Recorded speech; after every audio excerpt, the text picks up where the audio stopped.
Clash of the Classics. Hey, that's right, folks. It's time for Clash of the Classics. I'm Donnie. I'm Chris. And we welcome you to yet another episode of Horsepower for an Hour. Now, here's the thing. If you're new to the show, maybe this is the first time you're tuning in, you're going to find every week we roll that clock back and we have a blast. We pit two classic models against one another.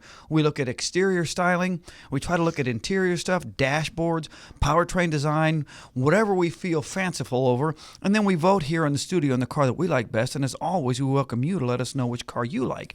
Head on over to our website, horsepoweronline.com, or leave us a message right here on our YouTube channel. These battles are fueled by the largest automatic transmission network in the world. They are the Automatic Transmission Rebuilders Association, or quite simply, the ATRA.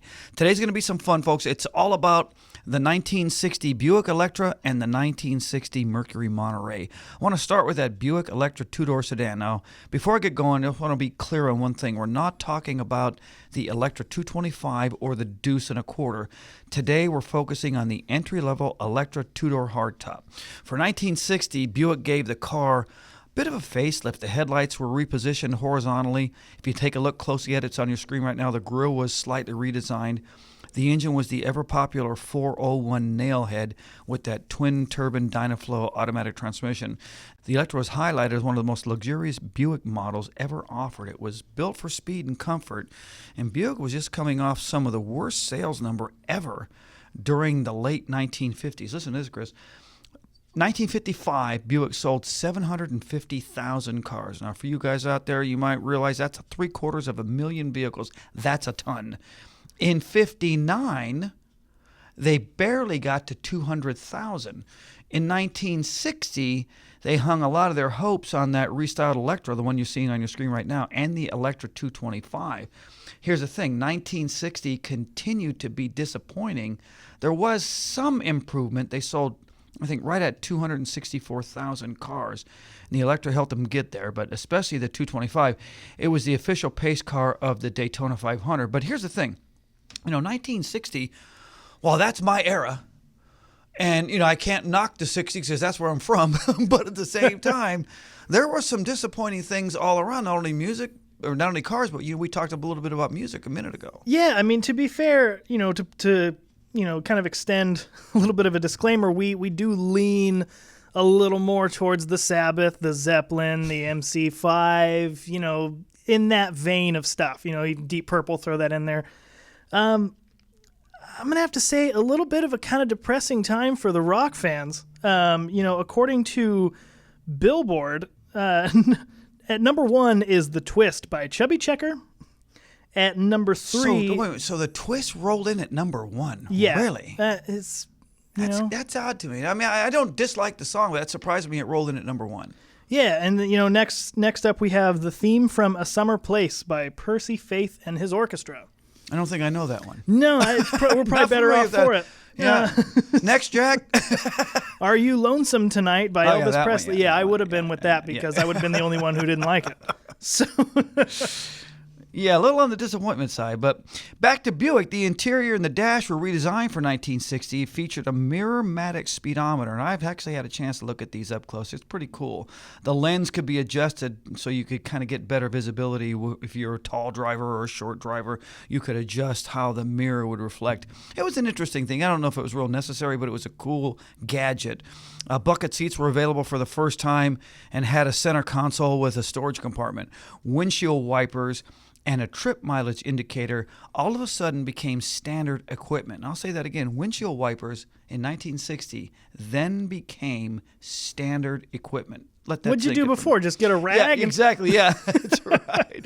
Well, original MSRP on the Buick was $3,818. Today, this thing is worth about $25,000 or so. It depends on what kind of condition it's in, but it's a good fair to Midland price, $25,000. Fun fact: we just kind of had a discussion about music. For any guitar players, musicians out there, 1960 was the final year of the Sunburst Les Paul, which today goes for right in the neighborhood of about $500,000.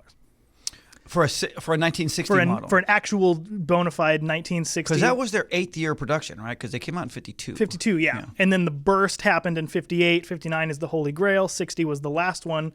So if you're looking for something for an investment, I'd probably grab the Les Paul over the Buick. I gotta buy a car. No, I thought I'd buy a guitar rather than a guitar. I have a couple, $500,000 laying around. I think I'm gonna Got a little disposable income.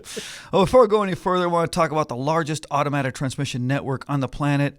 They are the Automatic Transmission Rebuilders Association. The ATRA makes our Clash of the Classics possible, and no one knows transmissions better than ATRA. They've got a member network that stretches from coast to coast, and there's no better place to be when your car is experiencing transmission troubles than an authorized ATRA service provider. Got to get you on over to atra.com. There you're going to find a service provider member near you. All right, dude, let's talk about the 1960 Mercury Monterey. Now, this definitely wasn't the most popular Mercury that was ever produced. You don't say. Ford built this car from 1952 through 1974. There were a lot of ups and downs along the way. Today we're focusing on the two-door sedan. Mercury also offered it in a four-door and a convertible. The convertible model has become the most heavily sought after and subsequently has obviously become the most valuable. Today we're going to be talking about that two-door sedan. The interior, at least for the most part, unremarkable. There wasn't a lot of, it was, I guess, kind of sparse in terms of the way it was laid out. There was plenty of room inside. Dashboard was symmetrically designed, instrumentation pretty basic and utilitarian. Interestingly, a lot of people, and this is curious, a lot of people, especially when we talk at the car shows, they feel this was the best car that Ford offered in the 60s. Now, I'm not too sure I'm one of those people, but I do like the car, and I get a chance. Wait. The best car Ford offered in the 60s. In the 60s. Let's let that sink in just for a second, because not only a mere 7 years later comes probably arguably the most famous, popular car Ford ever produced. Yes. Like, come on.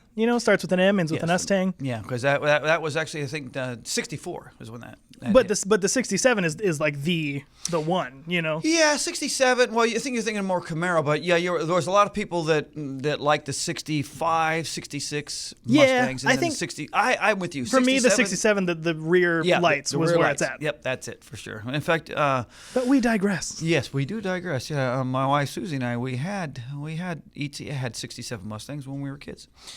So we agree with you on that one. But again, the instrumentation in this car, I just, hey, if you like it, it's cool. If you think that it's one of the cars that was the best that Ford had to offer in the 60s, hey, God bless you. I'm just, again, not too sure I'm one of those people.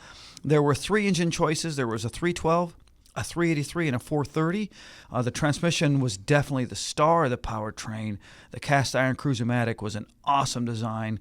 Anybody that's listened to our show for even 3 weeks or 4 weeks will know that I am a huge supporter of that cast iron Cruise-O-Matic.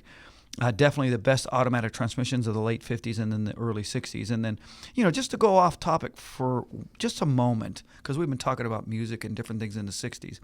One of the things that I learned during my research here for this Clash battle was the first year that television ever televised presidential debates was 1960, and it was JFK and Nixon. Huh. And what made this interesting is and maybe many again older people remember JFK defeated Nixon, and one of the reasons that historians note is this: when President Eisenhower at the time, listen to this was his response. He was asked if he could give an example of an occasion where Richard Nixon, who was the vice president at the time, had proved or provided any valuable advice during the administration. And here's what Eisenhower said. This is a quote. "If you give me about a week, I might think of one." So clearly there wasn't a lot of love lost between these two guys. I mean, and I didn't know that he'd said that, but this is a direct quote. So during this first ever presidential, and you can see how it rolled out now. Slamming Right? each other. I mean, Yeah. he just rolled him up and knocked him out, man. It's like during national television. Hey, can you tell me something? Give me an example of some valuable advice that Nixon offered you. He told me to resign last. Yeah, and then on national television, he says, well, if you give me about a week, I might be able to think of something. But anyway, the Monterey wasn't as popular as the Buick, and Ford produced only about a little less than 16,000 of them. And here's the thing. The original MSRP rolled in right at about $2,800. Today, a clean, well-preserved Mercury Monterey, I'll let you guess. Oh, I don't even know. A little under 15K. Yeah, so I mean, it's kind of it's unfortunate for Merc. There's guys out there, and I mean, guy named Paul, guy named John. They belong to the Ford Owners of America Club. We talk to them every year at the Fabulous Fords Forever. They stand by the Monterey until they die. I mean, death do us part type thing. And to those guys, hey, love you. I'm glad you like the car. But between these two models, the Buick Electra and the Mercury Monterey, which car do you like? Ford did a really good job in capturing, basically making the Monterey look slow standing still. So I'm rolling with the Buick. I never thought I'd ever say that, but it's Buick for me. The lines are cooler. Yeah, okay. So we got a two-way tie here in studio. We're going to need someone to break this tie up for us because I agree with you. I mean, and I'm not even really a huge fan of that Buick, although between these two cars, it's like a lesser of two evils kind of thing. Yeah, I mean, and I did like some of the gadgetry that Buick came up with. Like we talked a moment ago about, having the speedometer that you could adjust. It was mirror image and stuff, and it was kind of cool. But I'm going to roll with that Buick Electra too. But today's Clash of the Classics made possible by the largest automatic transmission network in the world. They are the Automatic Transmission Rebuilders Association, simply the ATRA, with certified service providers all across America. Hey, check this out, folks. It's easy to find peace of mind when it comes to transmission service and repair. Next time your car is having transmission troubles, head on over to atra.com. There you're going to find an authorized transmission service provider near you. Okay, folks, we'll see you next week.